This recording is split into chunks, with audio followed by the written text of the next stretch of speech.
जब पहला बार गौना हो जाला और जब लोग ससुराल जाला उसके बाद फिर जब जाए के रहेला तो देखिए चाची हमारे बड़ा अच्छा बनी तो हम जानते हैं काहे कि चाची के स्वभाव भैया के स्वभाव की पता चल जाला कि हाँ कि ना कि घर के मलकार की हालत कैसे नोखी स्वभाव कैसे नोखी। जब आपने इतने अच्छे बच्चे को संस्कार दिया तो वो आप ही के अंदर से आए हैं, माता जी के अंदर से आए हैं। तो गीत के भाव लड़की कहे लेका हम न जइबे बलम घर में बाबा, हम न जइबे बलम घर में, हम न जइबे बलम घर में बाबा, और जियारा जर गइल हमार बाबा। लेकिन जब हमारा नजर बार बार जाता हूँ चाची के पास देखिए हम एक्टिंग भी करते हैं भैया। आजकल पता नहीं मेरे अंदर एक भूत भी सवार हो गया गाने के साथ साथ। जो लोग मेरे फेसबुक पे जुड़े होंगे वो देख पा रहे होंगे। तो देखिए चाची जो वहाँ बैठी हुई है बोरा पे, बोरा पे है चाची बैठे बड़े हैं, अब देख तो बड़े हैं। हाँ राउर दांत लौकता, सब लोग के दांते लौकता, काहे के चेहरा घूंघट से छुपल वाले के दांत लौकता, सब लोग के हंसता। लेकिन एक बात बताएं, अब एगो एगो एगो चाची बैठल उनकर एक को दतवे ना लौकता, बड़ा हम टेंशन में है, हंसत तो खूब है। लेकिन हमार चाची लोग बोरा पे बैठल बा और अलका सिंह पहाड़िया मनोहर सिंह के कार्यक्रम देख रहल बा, उ सब बोरा पे बैठल लोग के खातिर ही भाव लगावत ने और ओ सही लगावत ने। कोई से ठाकुर जी शूट करिए, मैं फेसबुक पे डालूंगी अपने। हमारे अंदर एक्टिंग का भी गुण है भाई, तो जो मुझे गाने के साथ साथ मुझे थोड़ा अच्छा मतलब करोड़ों में अगर मुझे साइन करेगा एक्टिंग के लिए तो हम कर देंगे, लाख में नहीं। आई हम ना जइबे बनम घर में बाबा, अरे हम ना जइबे बनम घर में, हम ना भाई एरा ना भाई ऐसे मत देखिए, डर लग रहा है आपको। किस बात का? लागत है नहीं कि ससुरे बैठे बने। हम ना जइबे बनम घर में बाबा, और जियारा जोर गल हमार बाबा। का करी पोरो चुप होता, काहे कि नीचे बड़ा कुर्सी दे दी रानी, रह दे हो चाची रुआ कैसे बोरा पे बैठल बनी हमरा बुझा गए।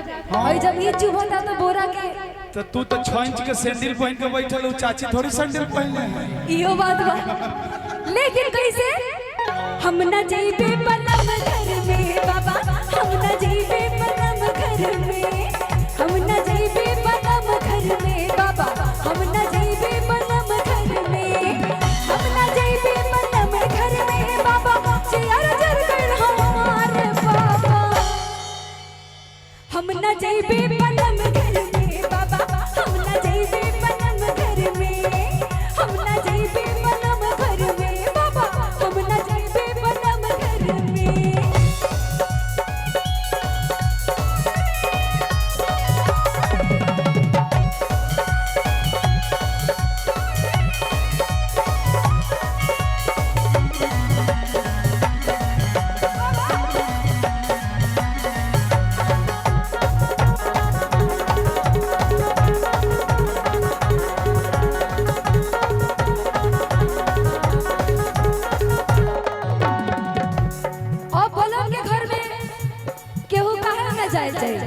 जौन बोला के घर में चाची नियर सास मिले माई के रूप में,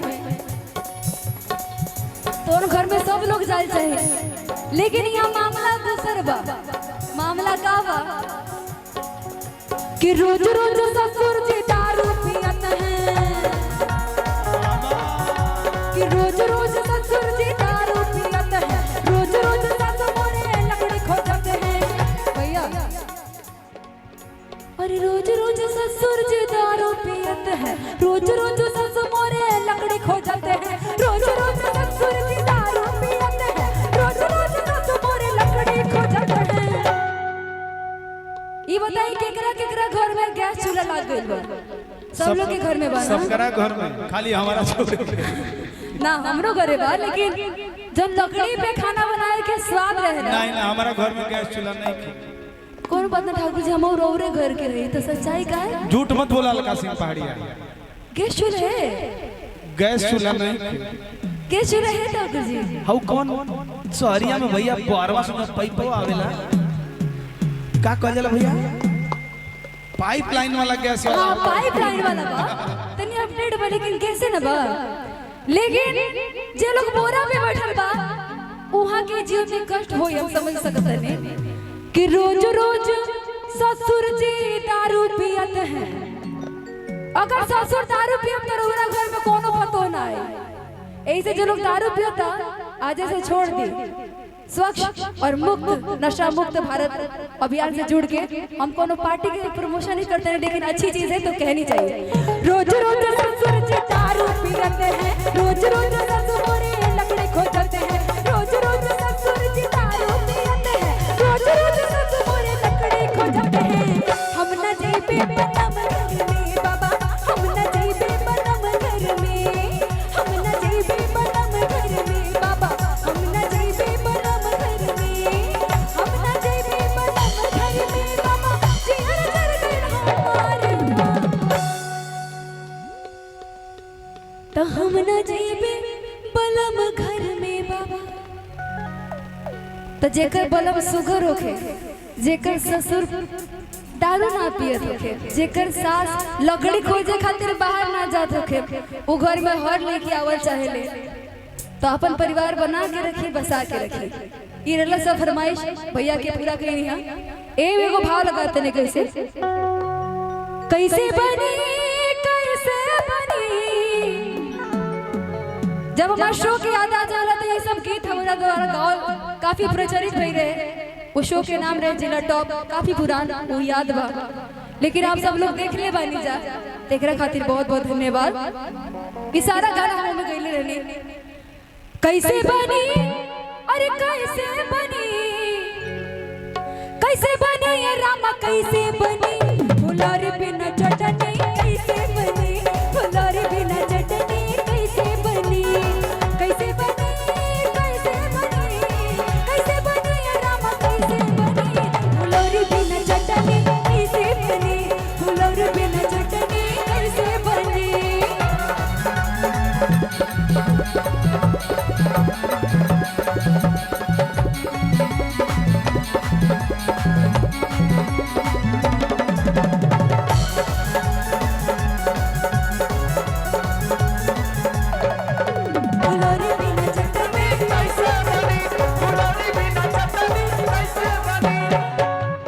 आगे के लाइन तो अंग्रेजी में बा अब भुलाते बानी उम्मीद बाकी सही गा दे।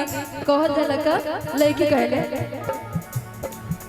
I went from the Bombay to Pitla Bihari, I went from the Bombay to Pitla Bihari, I pull up the Kutari and tell about Sridhari.